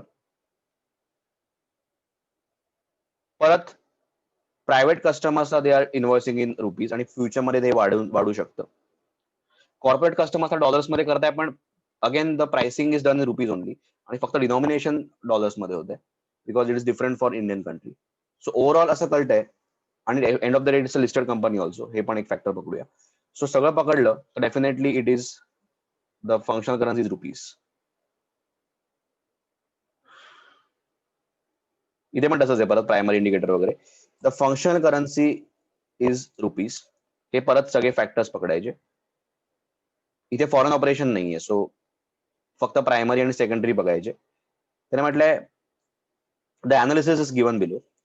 Ind AS 21 gives greater emphasis to the currency of the economy that determines the pricing of the transactions as opposed to currency in which the transactions are denominated. So primary indicator आपण हेच बघतो की कुठची currency आहे जे pricing determine करते. आपण बघितलं की the prices are India specific. So definitely Indian economy आहे त्याच्यामुळे प्राइस ठरते. So currency of India rupees. The sale prices for motorcycles are mainly influenced by the competitive forces and regulations in India. That is why it is India specific. The market for motorcycle depends on the economic situation in India, and company is in competition with importers from other motorcycle brands. Competition तर आहेच दुसऱ्या brands कडून. Even though 70% of the revenue of the company is denominated in dollars, the Indian economic conditions are the main factors affecting the prices. त्याने India specific म्हटलेलं आहे. This is evidenced by the fact that dollar-denominated sale prices in India are different from dollar-denominated sale prices for the same motorcycles in other countries. So India मध्ये वेगळी price लावताय तुम्ही. Management is able to determine the functional currency because the revenue is clearly influenced by the Indian economic environment and expenses are mixed. Expenses पण काही dollars मध्ये काही rupees मध्ये. On the basis of the above analysis, the rupee should be considered as the functional currency of the company. कारण पहिलाच point आहे primary मध्ये, the currency that influences the sale price for is goods and services. This will often be the currency in which the sale prices are denominated. या case में dollar है and settled.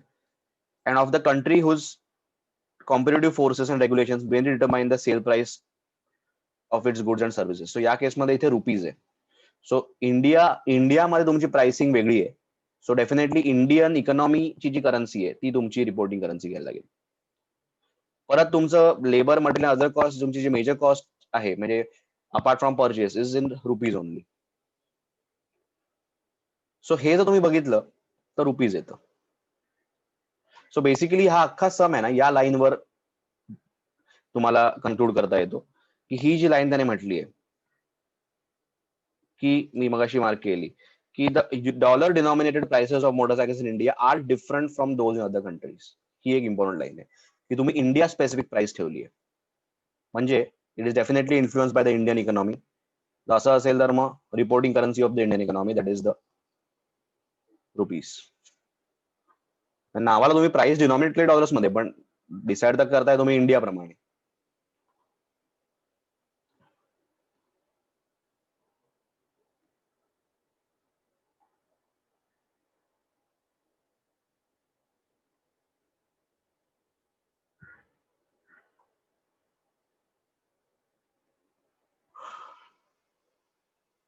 त्याच्या लक्षात घ्या monetary item म्हणजे आता मी मगाशी बोललो basically kind of current assets.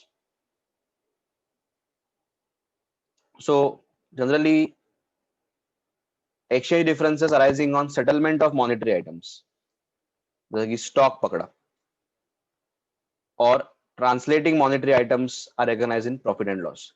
So monetary items मध्ये डेटर्स सेटल झाले ऍट डिफरंट प्राइस, रेकॉर्ड केले डिफरंट प्राइसला, सेटल झाले डिफरंट प्राइसला, जो काय प्रॉफिट लॉस होतोय रेकॉर्ड करा. और on the closing date also if you are translating that into the year end rates, जो काय लॉस प्रॉफिट होईल तो रेकॉर्ड करा पीएनएल मध्ये. सो मॉनिटरी आयटम्स वरचा जो एक्सचेंज लॉस गेन असतो रेकॉर्ड करायचा पीएनएल मध्ये स्ट्रेट. नॉन मॉनिटरी आयटम्स म्हणजे बेसिकली जे करंट ऍसेट्स नाही आहेत, बेसिकली फिक्स्ड ऍसेट्स वगैरे. सो याच्यामध्ये पण काही गेन लॉस असेल, revaluation of plant machinery, plant equipment वगैरे काय झालं तर आपण अदर कॉम्प्रिहेन्सिव्ह इन्कम म्हणून तुम्हाला माहिती असेल एक पीएनएल मध्ये पार्ट होता अदर कॉम्प्रिहेन्सिव्ह, तिकडे आपण टाकतो. म्हणजे बेसिकली पीएनएल मध्येच येतो पण अदर कॉम्प्रिहेन्सिव्ह इन्कमच्या पार्ट मध्ये येतो.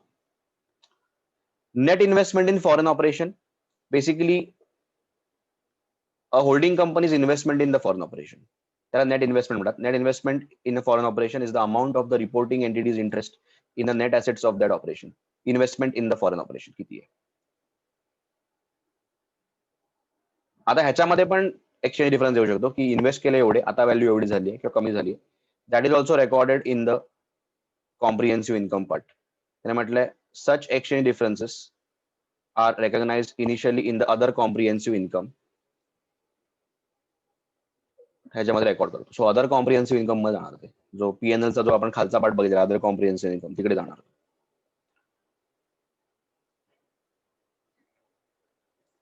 Functional currency of parent P is euro, while the functional currency of its subsidiary S is dollars. Very interesting sum.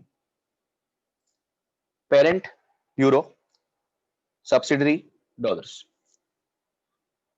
P, the parent, sells inventory to S, and a transaction for the same was made to dollar for dollar 300 during the year. Basically, it's a monetary item. P sells inventory to S, that is subsidiary, and transaction for the same was made for $300 during the year.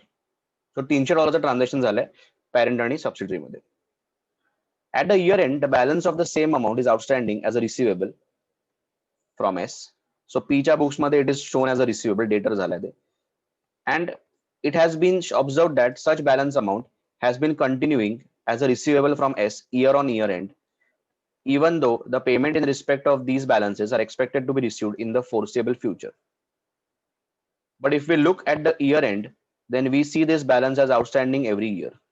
Basically, at the end of the year and many years, हा balance outstanding आहे. त्याने सबसिडरीला विकलेले $300 goods ते अजूनही आउटस्टँडिंगच आहेत, त्यांचे पैसे येणं आहे.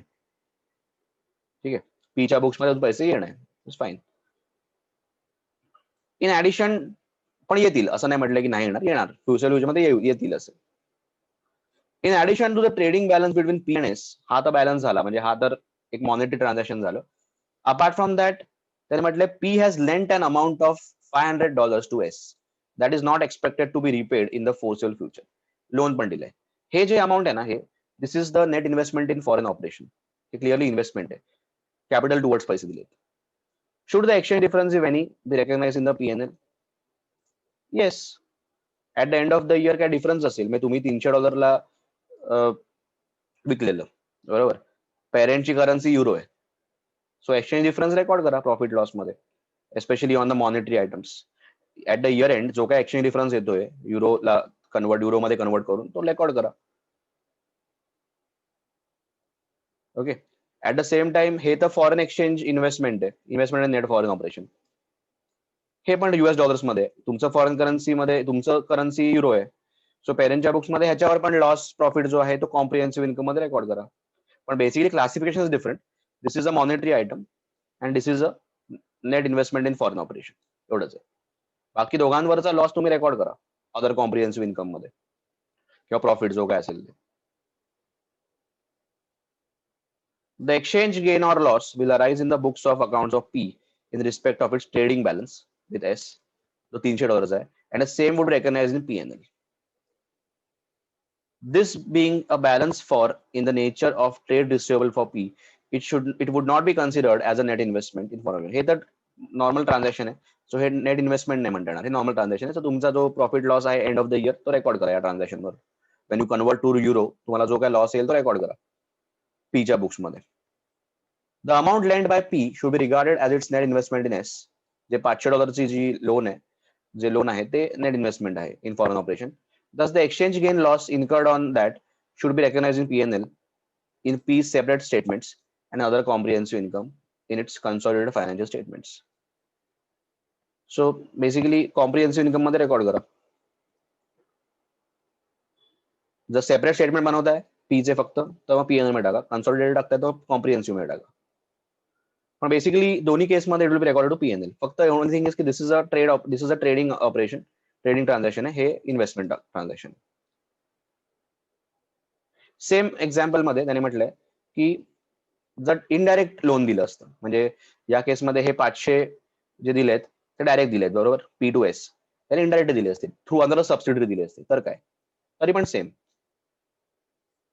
Modifying the above illustration, suppose for tax reasons the permanent funding, that is loan, extended to S is made via another entity in the group T rather than from P directly. त्याने कसं केलं, P ची subsidiary S आहे, त्याला आपण loan दिलं last सम मध्ये, या सम मध्ये त्याने P ची दुसरी सबसिडरी आहे T, त्याच्या थ्रू लोन दिले. So that is on direct directions of P. T gives loan to S. T is also subsidiary of P. Where should the exchange difference, if any, be recognized? कोणाच्या books मध्ये record करायची? So याने म्हटलं any exchange difference in respect of loan is recognized in other comprehensive income in the consolidated financial statements because from the group's point of view the funding relates to investment in foreign operation. So जर तुम्ही group बघितलं, ग्रुपच्या point of व्ह्यूने obviously will be preparing consolidated financial statements. तिकडे P is the parent, त्याच्या books मध्ये सगळं येणार. So from the group's point of view जो काय exchange difference आहे that will be recorded as a loss or gain in the other comprehensive income of the P&L. मग तुम्ही ते P थ्रू डायरेक्ट करा किंवा सबसिडरी थ्रू करा, effect तोच आहे. This is the case irrespective of the currency in which the loan is denominated. So the loan is denominated in T's functional currency and this is different from that of S. Then exchange difference still should be recognized in the other comprehensive income in the consolidated financial statements. मग ती currency कुठची पण असू दे, म्हणजे S ची वेगळी आहे, T ची वेगळी आहे, पण एंड ऑफ द डे तुम्ही जेव्हा कन्वर्ट कराल पी च्या करन्सीमध्ये तेव्हा तुम्हाला कळेलच की एक्सचेंज डिफरन्स आहे. आणि when you are preparing consolidated financial statements, definitely will convert to the parents currency. तेव्हा जो काय लॉस येईल गेन येईल ऑन दॅट, म्हणजे रिपोर्टिंग डेटला तुम्ही जेव्हा कन्वर्ट कराल into the foreign currency of in the currency of the parent, जो काय लॉस गेन आहे तुम्ही कॉम्प्रिहेन्सिव्ह इन्कम P&L मध्ये दाखवा, हे सेपरेट दाखवा. That is why it is other comprehensive income.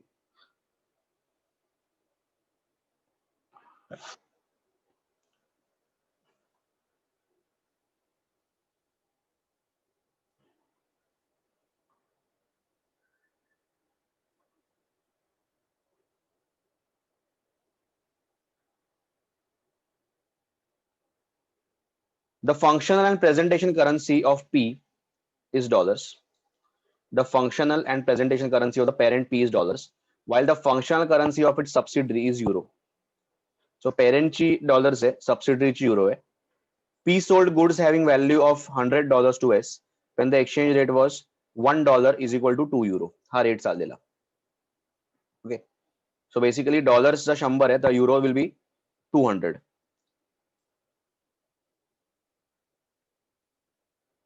At year end,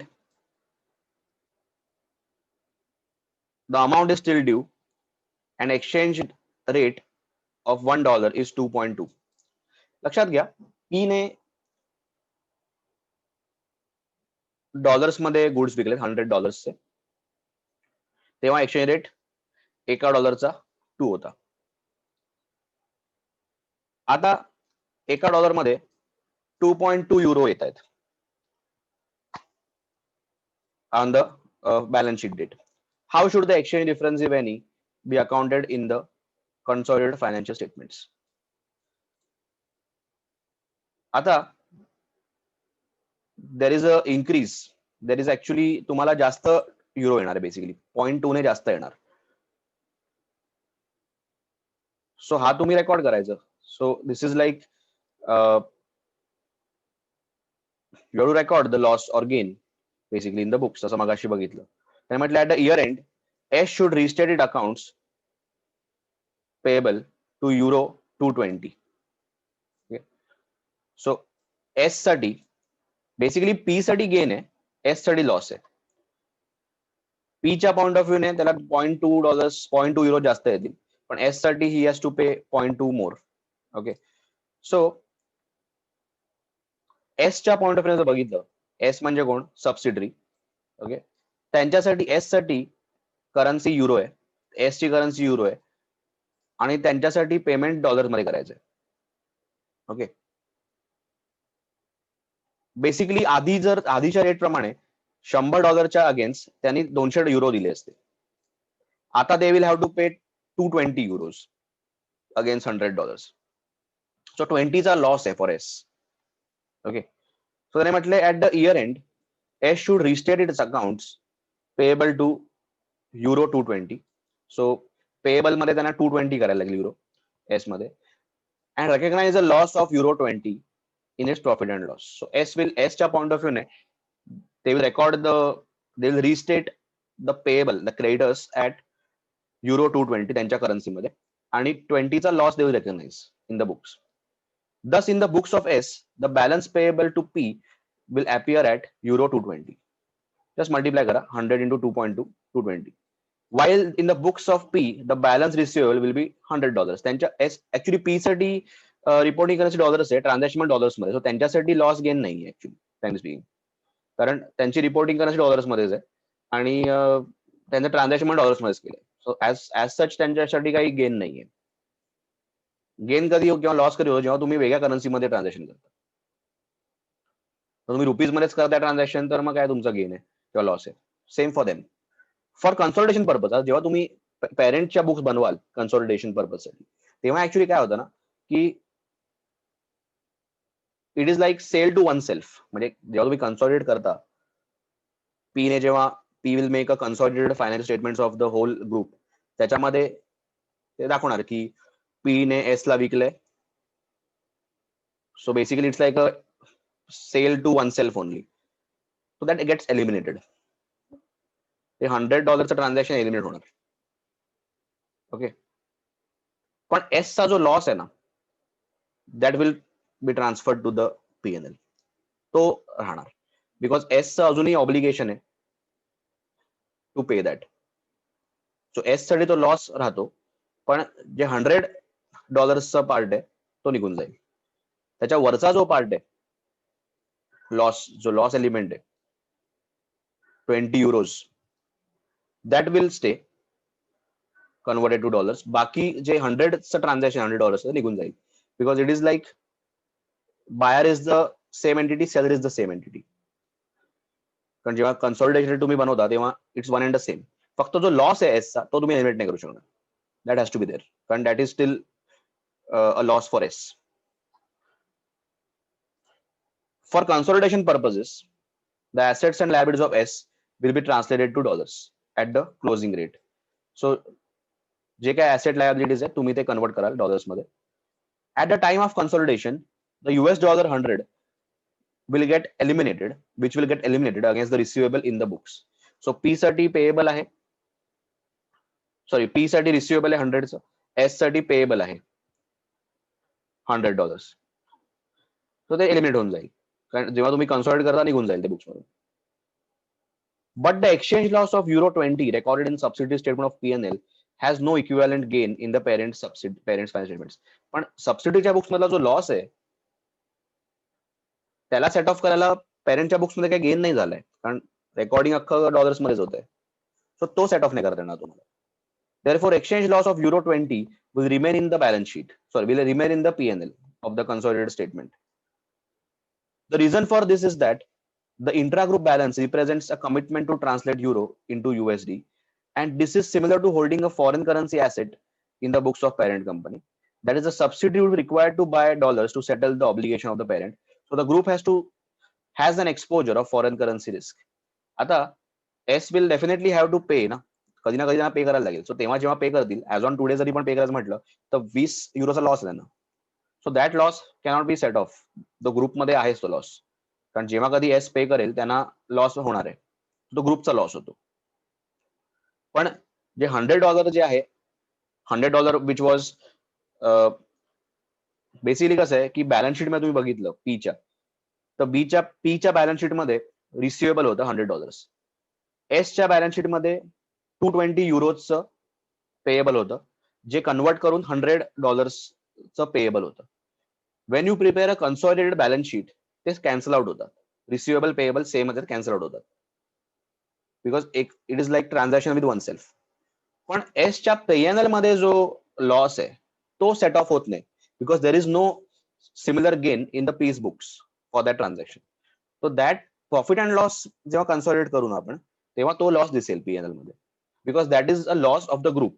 कारण एस जेव्हा कधी पण पे करेल तेव्हा त्याला तो लॉस इन्कर करायला लागेलच, because he has to buy, S has to buy dollars to pay the outstanding payable.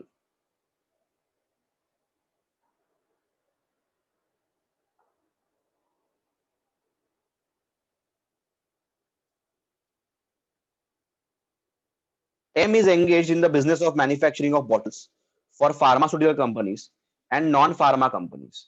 Bottle बनवतात. It has a wholly owned subsidiary G, which is engaged in the business of pharmaceuticals. M's subsidiary is G, which is wholly owned 100%. G Limited purchases the pharmaceutical bottles from its parent company.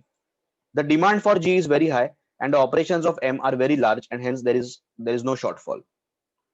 G Limited also purchases the bottles from other companies. So G is independent. They purchase from other companies also.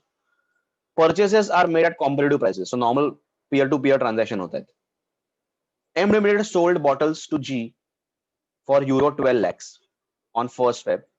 The cost of these bottles was 830 lakhs in the books of M at the time of sale. At present, at the year end, on 31st March, all these bottles were lying at the closing stock of G. What should be the accounting treatment for the above? Following additional information is available. Exchange rate on 1st Feb is 1 euro is equal to rupees 83, and exchange rate on 31st March is 1 euro is equal to rupees 85. आता इथे काय आहे, basically company Indian आहे, holding company इंडियात आहे, त्यांचं foreign operation इंडियाच्या बाहेर आहे, मे बी युरोपमध्ये, म्हणून युरोज मध्ये चाललंय. ओके, सो एम लिमिटेड इंडियामध्ये, त्यांचं फॉरेन ऑपरेशन इंडियाच्या बाहेर आहे. ओके, सो याचं अकाउंट ट्रीटमेंट कसं होणार? बेसिकली इथे ट्रान्झॅक्शन झालंय बेसिकली बॉटल्सचं M2G 12 युरो मध्ये ट्रान्झॅक्शन झालेलं आहे. त्याची कॉस्ट एमच्या बुक्स मध्ये 830 लॅक्स आहे. ओके, आणि त्याने म्हटलंय हा अख्खा स्टॉक जो आहे 12 लाख युरोचा, हा जीच्या क्लोजिंग स्टॉक मध्ये अजून लाय करतोय. सो आता प्रश्न असा आहे की याचं अकाउंट ट्रीटमेंट काय आहे, at the same time consolidation कसं करायचं, दॅट इज अ क्वेश्चन. पहिलं तर एमचा प्रॉफिट किती आहे बघूया, कारण इथे पियर टू पियर ट्रान्झॅक्शन झालंय, कॉम्पिटेटिव्ह प्राइसेस आहेत. So M limited recognise the sale किती रेकॉर्ड करणार at this date, just convert 12 euro on 1st Feb. एका युरोची किंमत आहे 83 रुपीज. सो रुपीज मध्ये if you convert 12 lakh into 83, that comes to 996 lakhs. Cost for M is 830. So profit on that sale is 166. Actually हा आता profit आहे, पण जेव्हा तुम्ही कन्सॉलिडेटेड हे बनवाल ना, तेव्हा हा प्रॉफिट एलिमिनेट होतो. कारण it is like transaction with the same company. कारण कन्सॉलिडेटेड म्हणजे काय, it is a one entity as a whole. So हा प्रॉफिट एलिमिनेट होणार त्याच्यात. पण आता बघायला गेलं तर 166 चा प्रॉफिट आहे लॅक्सचा. जी तर युरोज मध्ये रेकॉर्ड करत आहे, कारण it's independent branch, so independent subsidiary आहे. So they will record the stock at 12 euros त्यांच्या बुक्स मध्ये, that is the closing stock. आता कन्सॉलिडेटेड फायनान्शियल स्टेटमेंट मध्ये कसं रेकॉर्डिंग होणार, त्याने म्हटलंय एकतर जे रिसिवेबल आहे फॉर एम, अजून it's a credit transaction, so जे एम साठी रिसिवेबल आहे आणि जी साठी जे पेएबल आहे, that will get eliminated. So म्हटलंय receivable and payable in respect of the above mentioned sale purchase between M and G will get eliminated. So जे काय रिसिवेबल पेएबल आहे ते निघून जाईल बुक्स मधून. पण कन्सोलिडेट करताना जी चा क्लोजिंग स्टॉक तर अख्खा आहे. जी चा क्लोजिंग स्टॉक आहे तो 12 lakh euro. So receivable payable निघून जाईल, दॅट वोंट बी देअर. पण क्लोजिंग स्टॉक जी चा आहे त्याच्यामध्ये प्रॉफिट आहे, दॅट इज अनरिअलाइज प्रॉफिट, तो काढायला लागतो. कारण वेन एव्हर यू कन्सॉलिडेट आणि इंटर काय ग्रुप ट्रान्झॅक्शन झालंय, इंट्रा ग्रुप ट्रान्झॅक्शन झालंय आणि closing stock is there which is sold at market price, त्याच्यामधला जो प्रॉफिट एलिमेंट आहे तो रिव्हर्स करायला लागतो. जसं इंटर डिपार्टमेंटल ट्रान्झॅक्शन मध्ये पण होतं की जर इंटर डिपार्टमेंटल ट्रान्झॅक्शन झाले आणि one department is still holding the stock, त्याच्यातला प्रॉफिट रिव्हर्स करायला लागतो when you are presenting the statement of the whole company. So इथे काय होणार की पहिलं तर जो कॉस्ट ऑफ इन्व्हेंटरी आहे त्याने म्हटलं रिस्टेट करा. रिस्टेट करा म्हणजे काय की लक्षात घ्या की एमच्या पॉईंट ऑफ व्ह्यूने, कन्सॉलिडेटेडच्या पॉईंट ऑफ व्ह्यूने, पेरेंटच्या पॉईंट ऑफ व्ह्यूने की original cost of inventory was 830. Okay, तेव्हा त्याने 12 लाख युरोला विकलेलं. तो हे आपल्याला रिसेट करायला लागेल as per today's exchange rate. हे तेव्हा 830 होतं जेव्हा एक्सचेंज रेट 83 होता. सो आता 31 मार्चला जर रिस्टेट करायला गेलं कॉस्ट तर किती असेल 85 प्रमाणे. सो 830 इंटू 85 अपॉन 83 करायचं, that will come to 850. Okay, so M limit काय करणार, पहिलं तर त्यांचा क्लोजिंग स्टॉकची कॉस्ट आहे ती रिस्टेट करणार. ओके, त्यांच्या बुक्स मध्ये. सो दे विल अंडरस्टँड की okay this is the cost of closing stock. So लक्षात घ्या क्लोजिंग स्टॉक ऑफ जी जर आपण पहिला कन्वर्ट केला 12 लाख युरो पडलेला आहे इंटू 85 करायचा क्लोजिंग रेटला, दॅट कम्स टू 1020 लॅक्स. त्याच्यामधली cost of M restated cost at 85 will be 850 lakhs. So stock should be recorded at cost only, that is 850 now. Okay, ह्याच्यातून हा मग आधीचा जो प्रॉफिट एलिमेंट आहे तो बाजूला काढायचा आणि ऍडिशनल प्रॉफिट जो काय असेल, म्हणजे हे तर आपण आधीच प्रॉफिट बघितलेला तो काढायचा त्या ट्रान्झॅक्शन वरचा, आणि एक्स्ट्रा प्रॉफिट म्हणजे 850 plus 166 comes to I think 1016. तो एक्स्ट्रा 4 लाखचा प्रॉफिट आहे जो ट्रान्सलेशनमुळे झाला यात लेटेस्ट, तो पण बाहेर काढायचा. सो 170 रिव्हर्स करायचं. At a time of consolidation the two elements amounted to 170 will be eliminated because हा काय इंट्रा ग्रुप ट्रान्झॅक्शन आहे. सो 170 जो प्रॉफिट झालाय तो काढून टाकायचा. बेसिकली काय आहे की if you convert 12 lakh euros into 85, this is coming to 1080 1020. Cost of M ठेवायचं, बाकीचा जो एक्स्ट्रा प्रॉफिट आहे काढून टाकायचा, because that is just a profit, that is a intra group profit which is unrealise profit म्हणतात त्याला, तो काढून टाकायचा. So always stock will be recorded at cost. सो या कॉस्टला रेकॉर्ड करा, बाकीचं जे एक्स्ट्रा आहे ते एलिमिनेट. That's the logic. कारण स्टॉक कधी पण आपण काय करतो, वी रेकॉर्डेड कॉस्ट, पण या केसमध्ये we have to just restate the cost to the current exchange rate. So परत सांगतो, इथे काय झालं की पहिलं एमच्या बुक्स मध्ये तर रेकॉर्ड प्रॉफिट. ओके, त्याच्यानंतर अकाउंटिंग ट्रीटमेंट फॉर जी त्याच्या क्लोजिंग स्टॉक मध्ये 12 लाख युरो दिसेल. ओके, जेव्हा कन्सोलिडेशन तुम्ही कराल तेव्हा first of all receivable payable will go. Okay, त्याच्यानंतर जी चा क्लोजिंग स्टॉक जेव्हा तुम्ही व्हॅल्यू कराल, दोन्ही क्लोजिंग स्टॉक येईल, एमचा असेल जीचा असेल, जो कन्सॉलिडेटेड मध्ये दोघांचा क्लोजिंग स्टॉक येईल, तो जीचा पण येईल. तो जीचा you have to translate into the currency rate of that parent, that is rupees. So 12 lakh into 85 होईल, तो एवढा स्टॉक येतो, पण ह्याच्यामध्ये प्रॉफिट एलिमेंट आहे, एलिमिनेट करायचा. 166 काढून टाका, तो आधीचा आहे तो रिव्हर्स केला. At the same time extra जो काय प्रॉफिट आहे अबाव कॉस्ट तो रिव्हर्स करायचा, because stock should be recorded at cost only. 830 was the original cost, as compare to 85 it will be 850 now. एवढंच आहे. जे एक्स्ट्रा आहे ते रिव्हर्स, बिकॉज आपण स्टॉक मधला प्रॉफिट रिव्हर्स करतोय for consolidation purposes. So when you are presenting a consolidated financial statement, intra group profits will be eliminated straight away.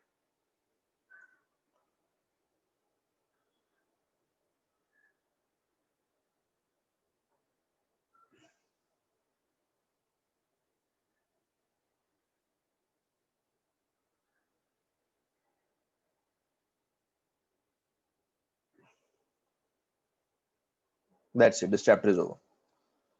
एकदा go through करा नंतर आरामात. काय डाऊट असेल तर you can ask me. And हे मागचे क्वेश्चन्स पण यू कॅन डू, आयडिया येईल तुम्हाला. Just go through बघा solution बघा अडलं तर. There are how many? 3 sums. Just go through बघा. Okay. So इथे 8 आहेत आणि मागे 3, so 11 sums आहेत. All the sums are important, very important standard. And तुम्हाला मी सांगितलंय थिअरी केवढी लिहायची आहे. हा अजून अपार्ट फ्रॉम दॅट ते 2.1 2.3 मी मला बोललोच लिहा म्हणून. हे सगळं इम्पॉर्टंट नाहीये काही. त्याच्या आधी एक एक लाईन तुम्हाला लिहायची आहे फक्त.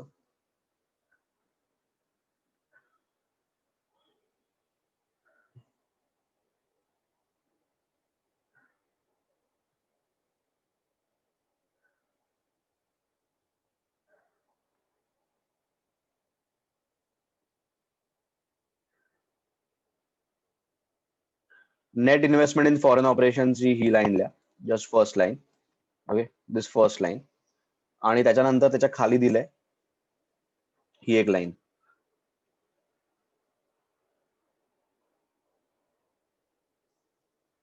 हा this line you can write.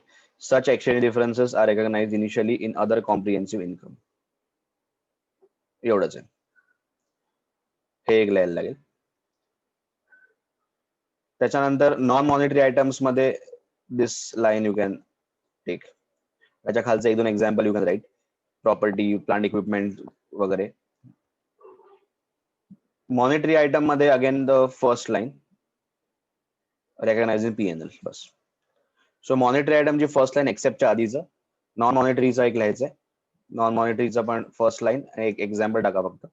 आणि that investment for operation the first line आणि लास्टची एक लाईन. That's it. हे एक लिहायचंय. अपार्ट फ्रॉम दॅट तुम्हाला मी बोललो की 2.1 2.3 that has to be written. 2.1 2.3.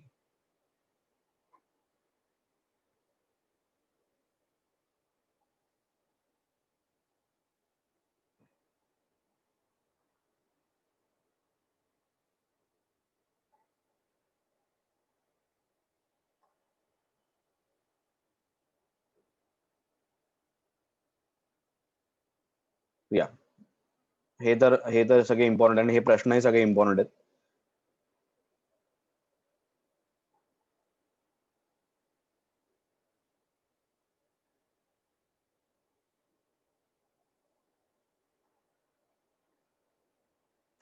Two point one 2.2 2.1 नाही सॉरी 2.2 2.1 नाही 2.1 2.2 नाही 2.3 2.1 and then 2.3 2.3 द होल. हे महत्वाचं काय बिकॉज तुम्हाला एवढंच वाचायचं. That's the important part. नाहीतर सगळं वाचत बसायला लागेल. So there are like you can see इथे अराउंड किती पेजेस आहेत. There are like 29 pages 30 pages. त्यातलं जेवढं मी सांगितलं तेवढंच इम्पॉर्टंट आहे. आणि बाकी ते 8 सम्स आहेत आणि मागचे 3 प्रॅक्टिस साठी आहेत. ठीक आहे. So we are finish standards हे. उद्या first will start with the EPS जे काय राहिले ते आणि त्याच्यानंतर we will start with a new standard. ठीक आहे. So see you tomorrow. Thank you. Any doubt in today's lecture? Okay, yeah. No, sir. Fine. Okay, see you tomorrow.